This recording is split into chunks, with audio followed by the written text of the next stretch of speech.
Hey everyone, welcome to LolKing's League Tips. My name is Shakraz, and each week we'll be giving you a tip that you can use in your games to have an edge over your opponent. Today, we're going to look at the basics of wave manipulation.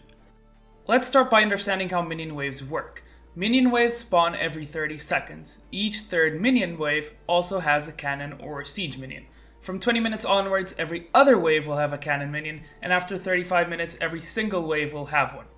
Minion waves obviously mirror each other and initially meet at the middle point of each lane.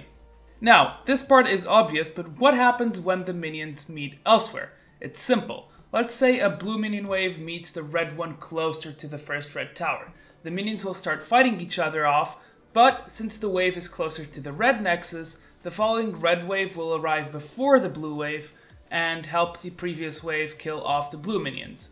Some minions of that previous wave will survive, and this big wave will slowly start pushing into the other side until it meets a champion or turret to push it back.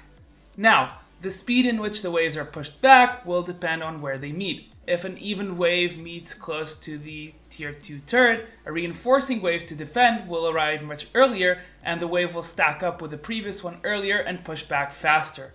This leads us to uneven waves. If a wave has more minions than the other, it will always win and keep pushing forward until it reaches a turret or champion.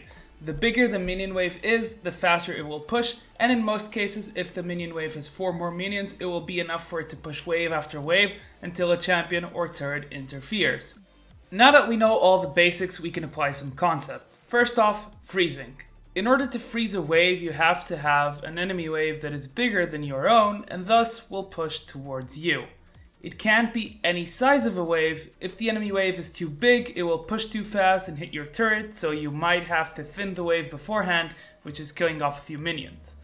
To successfully freeze a wave, you want to get the two waves to meet just in front of your turret, but far enough that the enemy minions won't get hit by it.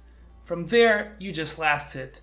This puts the enemy in an uncomfortable position as he'll have to move up closer to your turret in order to be able to kill minions, opening himself up for ganks.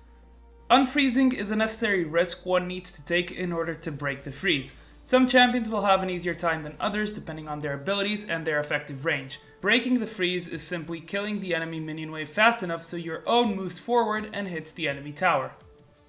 In this case right here, Irelia tried to break the freeze with her ultimate, but Trundle managed to keep the minions off of his turret and froze again. After quite a while, Irelia came to contest and Trundle immediately punished her, despite dying to Elise right after. Resetting the wave. Resetting the wave is another important thing that can be done to bring back the wave to the middle point. If an enemy just backed and doesn't have any means of getting back to lane, the best thing you can do is to fully shove a wave as fast as possible. What results from this is your own wave hitting the enemy turret and dying to it, denying gold and experience from the enemy. Since both minion waves are now dead, the next waves will meet right at the middle and fully reset. Those are the basics of wave manipulation. Join us next week where we will be looking at ways to use and abuse these strategies to gain leads and deny the opponent.